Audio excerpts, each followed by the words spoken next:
हाँ हेलो। अध्याय 6 P block के तत्व। ठीक है, ये चैप्टर है और पी ब्लॉक के तत्व ये चैप्टर हम लोग पढ़ने जा रहे हैं। तो पहले देखते हैं पी ब्लॉक के तत्व किसे कहते हैं। वे तत्व वे तत्व जिनके अंतिम इलेक्ट्रॉन पी कक्षक में पाए जाते हैं, ठीक है, उन्हें पी ब्लॉक के तत्व कहा जाता है। ठीक है, बहुत बढ़िया डिफिनीशन है ये। और इनका इलेक्ट्रॉनिक विन्यास NH2 और Np126 होता है। ठीक, आगे बढ़ते हैं। हाँ, तो ये देखें थोड़ा किताबी डिफिनीशन। वे तत्व जिनमें अंतिम इलेक्ट्रॉन पी कक्षक में पाया जाता है उन्हें पी खंड अथवा पी ब्लॉक के तत्व कहा जाता है।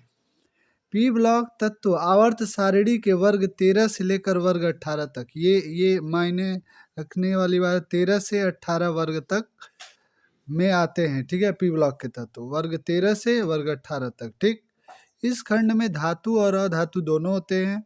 इनका बाहरी इलेक्ट्रॉनिक विन्यास NH2 Np126 होता है। ठीक है, और आगे बढ़ते हैं। तो अपने जो 12th का सिलेबस है, इस सिलेबस में जो वर्ग 15 है, वर्ग 16 है, वर्ग 17 है और वर्ग 18, ये 4 वर्ग ही बस सिलेबस में है। ठीक है, 13 14 नहीं पढ़ना है। तो वर्ग 15 से शुरू करते हैं। ठीक है, वर्ग 15 ये हो गया 15, वर्ग 16, वर्ग 17, वर्ग 18। ठीक, वर्ग 15 वाला जो है वो शुरू है, नाइट्रोजन परिवार कहते हैं उसे, उसमें। ठीक है, ये नाइट्रोजन है। ठीक है, फास्फोरस है, ये सारा ये नाइट्रोजन परिवार है। ठीक, ये जो है ये जो दिख रहा है वर्ग ये 15 है। वर्ग 16 को ऑक्सीजन परिवार भी कहा जाता है। ठीक है, ऑक्सीजन गैस है, सल्फर ये क्या है, ठोस है। तो इस तरह से गैस भी है, ठोस भी है इसमें। इसके अलावा वर्ग 17 जो है इसे हैलोजन परिवार भी कहा जाता है, क्योंकि इसमें फ्लोरीन, क्लोरीन, ब्रोमीन, आयोडीन इस तरह के जो तत्व हैं वो आते हैं। इसके अलावा जो वर्ग 18 है उसमें अक्रिय गैस, जिसे नोबल गैस भी कहा जाता है, ये है वर्ग 18। नियान, आर्गन, क्रिप्टॉन, जेनान, रेडान ये सभी क्या है, अक्रिय गैस। ठीक है, नोबल गैस, ये वर्ग 18 है। ठीक है, इसके बाद हम आगे बढ़ते हैं तो क्या देखते हैं कि पी ब्लॉक तत्वों के गुण क्या क्या हैं। तो दो तरह के गुण होते हैं, एक होता है रासायनिक गुण और दूसरा है भौतिक गुण। रासायनिक गुण में इलेक्ट्रॉनिक विन्यास आता है, परमाणु त्रिज्या आती है, आयनिक त्रिज्या आती है, विद्युत ऋणात्मकता आता है और आयनन इंथैल्पी आती है। ठीक, और जबकि भौतिक गुण में क्वथनांक, गलनांक, अपरूपता, ठीक है, और ठोस है कि गैस है उसकी स्थिति, ये देखा जाता है। तो जनरली एग्जाम में जो पी ब्लॉक के तत्व हैं इनके रासायनिक गुण पूछे जाते हैं। तो इनका इलेक्ट्रॉनिक विन्यास पी ब्लॉक के तत्व क्या है, लास्ट में अभी जैसा कि मैं दिखाया हूँ NH2 और Np126 ये इलेक्ट्रॉनिक विन्यास जाता है, ये बाहरी कक्षों का इलेक्ट्रॉनिक विन्यास है। और जब हम ऊपर से नीचे की ओर जाते हैं, ठीक है, ये देखें, ये यन से जब हम बिस्मथ की तरफ जाएंगे, ठीक, तो क्या होगा, जो इनका परमाणु त्रिज्या है वो बढ़ेगी। ठीक, उसी तरह जो यहाँ पर आयनिक त्रिज्या है वो भी ऊपर से नीचे जाने के, जब ऊपर से नीचे जाते हैं तो क्या है, ये भी त्रिज्या बढ़ती है, यानी ये दोनों इंक्रीज करते हैं। इसके बाद आगे बढ़ते हैं तो विद्युत ऋणात्मकता की बात आती है। ठीक है, तो इसका केस अलग है। विद्युत ऋणात्मकता का सबसे अधिक विद्युत ऋणात्मक वाले जो तत्व हैं वो ये हैलोजन परिवार में आते हैं। ठीक है, ये सभी चीज़ें हैं। ठीक, इसके बाद हम आगे बढ़ते हैं तो आयनन इंथैल्पी की बात आती है। आयनन इंथैल्पी क्या होता है, किसी भी तत्व से इलेक्ट्रॉन को बाहर निकालने के लिए जो ऊर्जा खर्च होती है उसे आयनन इंथैल्पी कहते हैं। ठीक है, ये जो आयनन इंथैल्पी है, तो क्या है, जितना अधिक बड़ा जो तत्व होगा उतनी कम ऊर्जा खर्च करनी पड़ेगी, क्योंकि इलेक्ट्रॉन वहाँ से दूरी पे होंगे, वहाँ पे खिंचाव कम होगा। तो ये देखें, ऊपर से नीचे आने पर आयनन इंथैल्पी घटती है। ठीक है, ये थोड़ा अलग केस है। आयनन इंथैल्पी ऊपर से नीचे आने पर वर्ग में घटती है। ठीक, ये हो गए रासायनिक गुण, ठीक है, पी ब्लॉक के तत्वों के। इसके बाद क्वथनांक, गलनांक ये सभी हैं, तो ये पढ़ लेंगे। ये उतने एकदम जोरदार तरीके से नहीं पूछे जाते हैं, परंतु रासायनिक गुण पूछे जाते हैं। ठीक है, आगे बढ़ते हैं।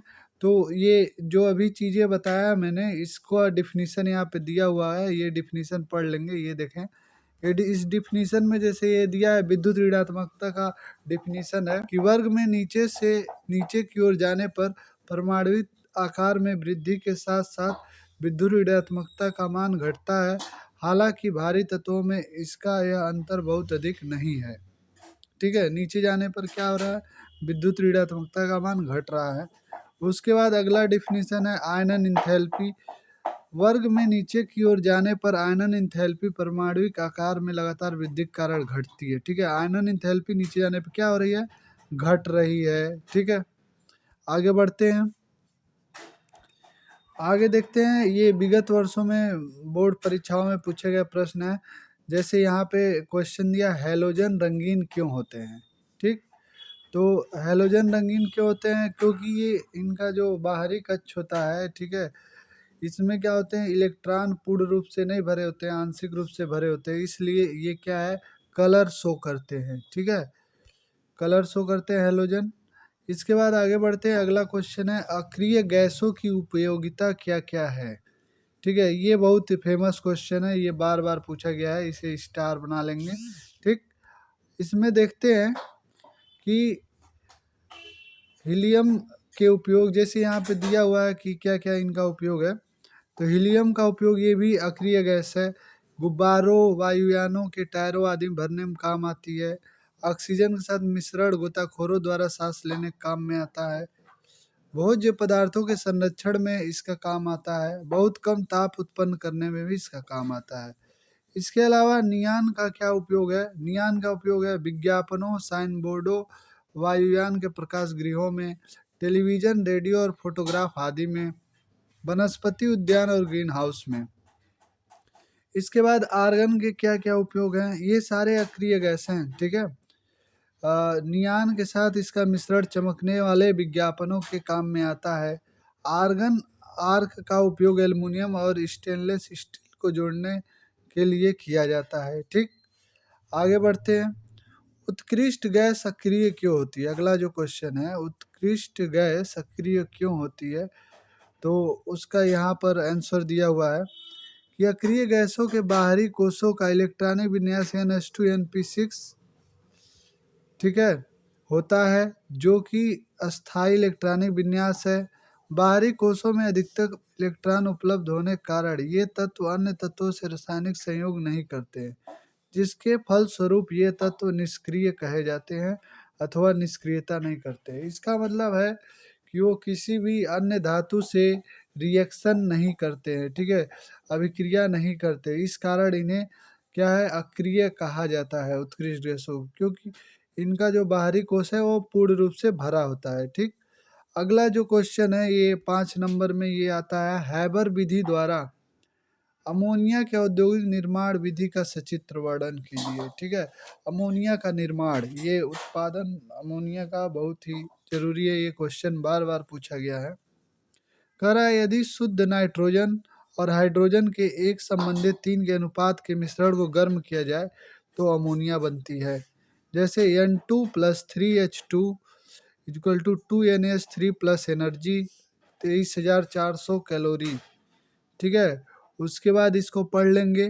ठीक है, कि इसमें क्या है, क्या उत्प्रेरक लगता है और क्या उत्प्रेरक वर्धक का प्रयोग करते हैं। तो यहाँ लोहे का बारीक चूड़ उत्प्रेरक के रूप में प्रयोग किया जाता है और मॉलिब्डेनम उत्प्रेरक वर्धक के रूप में प्रयोग किया जाता है। ठीक है, और उसके बाद ये फिगर है, इसे भी बनाना होता है। ठीक, इसमें क्या है, कंप्रेसर पंप है, मोलिब्डेनम है, लोहे का चूड़ है। ठीक, और यहाँ पर द्रव अमोनिया है, ये पंप बना हुआ है। ठीक है, ये फिगर बनाना होता है। ठीक, सचित्र वर्णन करना है। उसके बाद इसके रासायनिक गुण लिखने होते हैं। ठीक ना, तो इसे हम लिख लेंगे। और ये जो क्वेश्चन है वो बहुत इम्पोर्टेंट है, तो ठीक है, तो इन क्वेश्चनों को ध्यान देंगे और एक जगह पे नोट कर लेंगे। ठीक है, ताकि रिवीजन करने में आसानी हो। ठीक, तो इसी के साथ ये वीडियो ख़त्म होता है। ठीक है, धन्यवाद।